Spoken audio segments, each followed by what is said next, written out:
എൻ്റെ പേര് സലോമി. കൊല്ലത്തു നിന്നാണ് വരുന്നത്. ഞാൻ പലവിധ രോഗത്തിൽ കഴിയുമായിരുന്നു. അപ്പോഴാണ് എൻ്റെ ഒരു കൂട്ടുകാരിയാണ് കൊട്ടാരക്കരയിൽ നിന്ന് പറഞ്ഞത്, നിൻ്റെ രോഗം മാറാൻ വേണ്ടി നീ ഈ കൃപാസനത്തിൽ വരണമെന്ന്. അങ്ങനെ 2022 നവംബറിൽ തൊട്ട് അവളെനിക്ക് സാക്ഷ്യം അയച്ചു തന്ന് അത് ഞാൻ കാണുകയും പിന്നെ അച്ഛൻ്റെ ധ്യാനങ്ങൾ കൂടുകയും എപ്പോഴും ഞാൻ പ്രാർത്ഥനയിലായിരിക്കുകയും ചെയ്തപ്പോൾ എനിക്ക് ഉടമ്പടി എടുക്കണമെന്ന് തോന്നി. അങ്ങനെയാണ് ഞാൻ 2023 ജനുവരി 22 വന്ന് ഇവിടെ വന്ന് ഉടമ്പടി എടുക്കുന്നത്. ഇവിടെ വരാൻ എന്നെ കൊണ്ടുവരാനൊന്നും ആരുമില്ലായിരുന്നു. എൻ്റെ അമ്മാവിയോട് പറഞ്ഞു, എൻ്റെ ഭർത്താവ് എന്നോട് പറഞ്ഞപ്പം പറഞ്ഞ്, നീ പള്ളി കണ്ടാൽ പിന്നെ ഇറങ്ങത്തില്ല, അതുകൊണ്ട് നിന്നെ ഞാൻ കൊണ്ടുവരത്തില്ല. അങ്ങനെ എൻ്റെ അമ്മാവിയോട് പറഞ്ഞപ്പോൾ അമ്മാവിയാണ് എന്നെ ഇവിടെ കൊണ്ടുവന്നത്.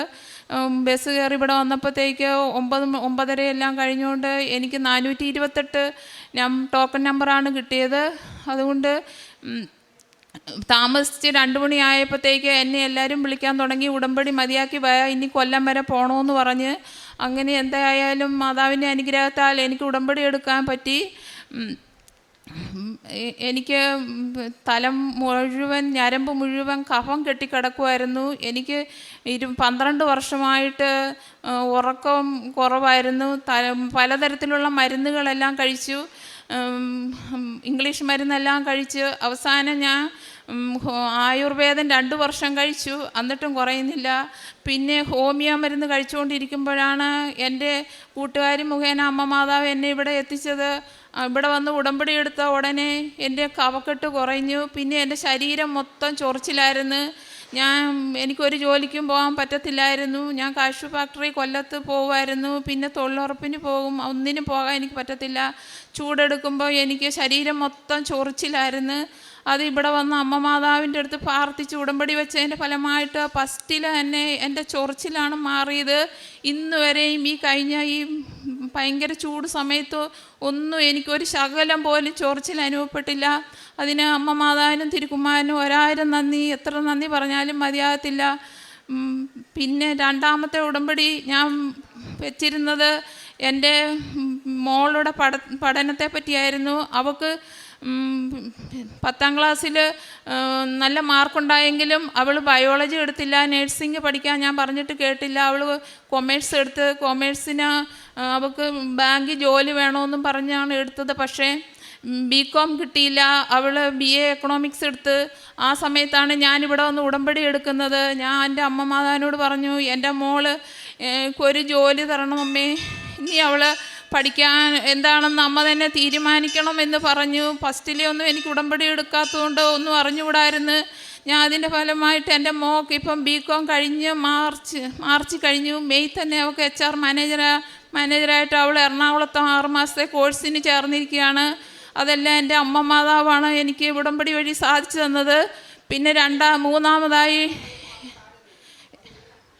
മൂന്നാമതായി എൻ്റെ മോന് ജോലിക്കൊന്നും പോകത്തില്ലായിരുന്നു. അവന് ഭയങ്കര മടിയും പിന്നെ മൊബൈലിൽ കളിയായിരുന്നു.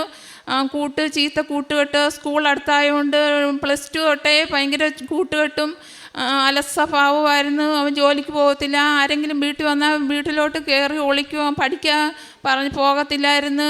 ഒന്നും അവന് വയ്യായിരുന്നു. അതുകൊണ്ട് ഞാൻ അമ്മ മാതാവിന് പറഞ്ഞു, മാതാവേ എന്നെ ഇവിടെ വന്ന് ഉടമ്പടി വെച്ചപ്പം പറഞ്ഞ്, 3ാമത്തെ നിയോഗമായിട്ട് അമ്മ മാതാവേ എൻ്റെ മോന് നല്ല സ്വഭാവമായി തരണമേ, ചീത്ത കൂട്ടുകെട്ടുകളിൽ നിന്ന് രക്ഷിച്ച് അമ്മ മാതാവ് നല്ലൊരു ജോലി തന്ന് എൻ്റെ മോനെ അലസതയും മടിയും മാറ്റി എൻ്റെ മോനെ നല്ല ജോലി തരണമേ എന്ന് പ്രാർത്ഥിച്ചതിൻ്റെ ഫലമായിട്ട് എൻ്റെ മോന് പിന്നെ ഒരു ബാങ്കിൽ, കിളിമാനൂർ ഒരു ബാങ്കിൽ കളക്ഷൻ എടുക്കുകയും പിന്നെ എല്ലാവരുമായിട്ട് സഹകരിക്കുകയും അവിടെ പോയി പിന്നെ അവിടെ തന്നെ കിടന്ന് അവരുമായിട്ടെല്ലാം നല്ല സഹകരണവും നല്ല ഇതുമായി. മൊബൈലൊന്നും കളിക്കാൻ അവന് ഇപ്പം സമയമില്ല. എപ്പോഴും വർക്ക് തന്നെ. അവന് നല്ല സ്വഭാവമായി തന്നതിന് അമ്മയ്ക്കും തിരുക്കുമാരനും എത്ര നന്ദി പറഞ്ഞാലും മതിയാവത്തില്ല. ഇനി അവന് നല്ല ഉയർച്ച അമ്മ മാതാവും തിരുക്കുമാരനും കൊടുക്കുമെന്ന് എനിക്ക് നല്ല പ്രതീക്ഷയുണ്ട്. അത് രക്ഷിച്ചതിന് നന്ദി. പിന്നെ എൻ്റെ ഭർത്താവ് ചീത്ത വിളിക്കുകയൊക്കെ ആയിരുന്നു. കുടിക്കും, എന്നെ ചീത്ത വിളിക്കും. പ്രാർത്ഥിക്കുമ്പോഴൊക്കെ പറയും, നീ എന്തിനാണ് ഇങ്ങനെ പ്രാർത്ഥിക്കുന്നത്? പച്ച തിരി കത്തിച്ചാലും നീല തിരി കത്തിച്ചാലും ഒരേ വെളിച്ചമല്ലേ, നീ എന്തിനെങ്ങനെ മാറി മാറി തിരി കത്തിക്കുന്നൊക്കെ പറയും. ഭർത്താവിന് വിശ്വാസമുണ്ട് എങ്കിലും ഇവിടെ വരത്തില്ല. ഞാൻ എന്നും മാതാവിനോട് പ്രാർത്ഥിക്കും, മാതാവേ ശിലാഹൃദയം മാറ്റി മാംസളമായ ഹൃദയം കൊടുത്ത് നിത്യത്തിലേക്ക് നയിക്കണമേ എൻ്റെ മാതാവേ എന്ന് ഞാൻ എന്നും പ്രാർത്ഥിക്കും. എൻ്റെ മക്കൾക്ക് വേണ്ടിയും പ്രാർത്ഥിക്കുന്നു, എല്ലാവർക്കും വേണ്ടി ഞാൻ പ്രാർത്ഥിക്കുന്നു. പിന്നെ എൻ്റെ അമ്മാവിക്ക്, എന്നെ ഇവിടെ കൊണ്ടുവന്ന എൻ്റെ അമ്മാവിക്ക് ഒട്ടും ചെവിക്കകത്ത് വണ്ട് മൂളുന്ന പോലെ ശബ്ദമായിരുന്നു. അവരെപ്പോഴും പറയും ചെവിക്കകത്ത് വണ്ട് മൂളുന്നു. അത് ഞാൻ ഫസ്റ്റ് ഉടമ്പടി തന്നെ വെച്ച് അതും എൻ്റെ അമ്മ മാതാവ് സാധിച്ചു തന്നു. അതിന് എൻ്റെ അമ്മ മാതാവിന് തിരുക്കുമാരനും 1000 നന്ദി. പിന്നെ എൻ്റെ അവിടെ ആരും ഈ കൃപാസനത്തിൽ വന്നിട്ടില്ലായിരുന്നു, ഒരു പത്രം പോലും അവിടെ എങ്ങും ഇല്ലായിരുന്നു. അങ്ങനെ എനിക്ക് എൻ്റെ കൂട്ടുകാരിയാണ് ഒരു പത്രത്തിൻ്റെ ഒരു പേജ് ഫോൺ നമ്പർ എനിക്ക് ആദ്യമായിട്ട് അയച്ചു തന്നത്. അപ്പം ഞാൻ ഇവിടെ വിളിച്ചപ്പം പറഞ്ഞ് ഇവിടെ കിടക്കാനൊന്നും പറ്റത്തില്ല, അങ്ങനെ ആകെ വിഷമിച്ചിരുന്നപ്പോഴാണ് പിന്നെ ദേവമാതാവ് ഇവിടെ എന്നെ കൊണ്ടുവന്നത്. പിന്നെ ഇപ്പോൾ എനിക്കിഷ്ടം പോലെ പത്രമല്ല എൻ്റെ വീടുകളിലും അയലൊക്കത്തെല്ലാം ഞാൻ കൊടുക്കും, തൊഴിലുറപ്പ് സൈറ്റിൽ കൊടുക്കും. അവിടങ്ങളിൽ ഒരുപാട് പേരെ എൻ്റെ അമ്മ മാതാവ് ഇവിടെ കൊണ്ടുവന്നു. അവർക്കും ഇവിടെ ഉടമ്പടി എടുക്കുകയും സാക്ഷ്യം പറയാനും അനുഗ്രഹിക്കുകയും ചെയ്യണമേ എന്ന് ഞാൻ പ്രാർത്ഥിക്കുന്നു. അവർക്ക് അതിനുള്ള അവസരം കിട്ടുകയും ചെയ്യും. പിന്നെ എനിക്ക് പറയാനുള്ളത്, ഞാൻ കാരുണ്യ പ്രവർത്തികൾ രോഗികളെയൊക്കെ പോയി സന്ദർശിച്ച് എന്നെ കൊണ്ടൊക്കുന്ന രീതിയിൽ ഞാൻ സഹായമൊക്കെ ചെയ്യും. പിന്നെ തൈലം തേച്ച് രോഗിക്ക് കൊടുത്തു. ഒരു ചേച്ചി എൻ്റെ വീടിൻ്റെ അടുത്ത് നടുവിന് ഇങ്ങനെ ഞരമ്പെല്ലാം വളഞ്ഞ് മുറുകി എണീക്കാൻ വയ്യാതെ കിടന്ന സമയത്ത് ഞാൻ അവിടെ പോയി തൈലം തൊട്ട് പ്രാർത്ഥിക്കുകയും ഉപ്പും തേനും കൊടുത്തതിൻ്റെ ഫലമായി എൻ്റെ ഒരു പഴയ ബൈബിൾ അവർക്ക് കൊടുക്കുകയും ചെയ്തതിൻ്റെ ഫലമായിട്ട് അവർക്ക് 3-ൻ്റെ അന്ന് മാതാവിൻ്റെ ദർശനം ഉണ്ടാകുകയും എഴുന്നേറ്റ് നടക്കുകയും ചെയ്തു. അവർക്ക് അതൊരു സാക്ഷ്യമായിട്ട് അവരോട് ഞാൻ പറയാൻ പറഞ്ഞിരുന്നു. അപ്പോൾ ഇവിടെ വന്നപ്പോൾ എന്നോട് പറയാനാണ് പറഞ്ഞത്, തൈലം തൊട്ട ആൾ തന്നെ വന്ന് സാക്ഷ്യം പറഞ്ഞു. അങ്ങനെ ഒരുപാട് അനുഗ്രഹം എനിക്ക് കിട്ടി. എൻ്റെ ഒരു കൂട്ടുകാരിക്കും അങ്ങനെ അനുഭവം ഉണ്ടായി. പിന്നെ ഞാൻ കശുവണ്ടി ഫാക്ടറിയിലൊക്കെ പോകുമ്പം അവിടെ ഒരു കൊച്ചിൻ്റെ കാല് പഴുത്ത് വ്രണമായിട്ട് ഇരിക്കുമായിരുന്നു.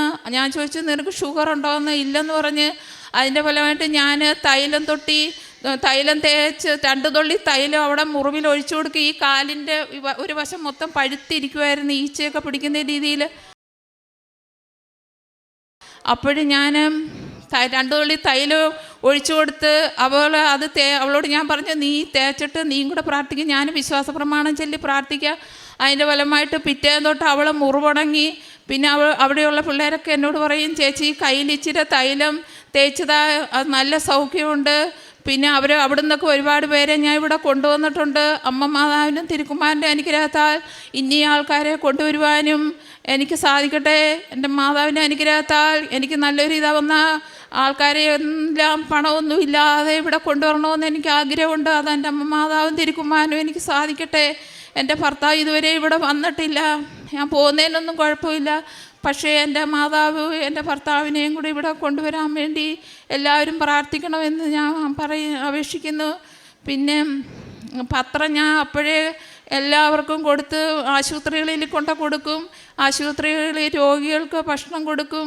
പിന്നെ അവിടെ ചാരിറ്റബിൾ ട്രസ്റ്റിൽ ആരോരുമില്ലാത്തവർക്ക് ഉത്സവമൊക്കെ വരുമ്പോൾ ഡ്രസ്സ് മേടിച്ചു കൊടുക്കുകയും സെറ്റ് സാരി മേടിച്ചു കൊടുക്കുകയും ഭക്ഷണത്തിനുള്ള പൈസ കൊടുക്കുകയും എന്നെക്കൊണ്ടാവുന്ന വിധത്തിൽ അവരെ പോയി സഹായിക്കുകയും ചെയ്യും. അങ്ങനെ അമ്മ മാതാവിനും തിരുക്കുമാരനും ഒരു സാക്ഷിയായി ജീവിക്കുവാൻ എന്നെ അനുഗ്രഹിക്കണമേ. ഇനിയുള്ള കാലം എന്നെ അനുഗ്രഹിക്കണമേ എന്നാണ് എൻ്റെ പ്രാർത്ഥന. ദൈവത്തിനും അമ്മ മാതാവിനും തിരുക്കുമാരനും 1000 നന്ദി.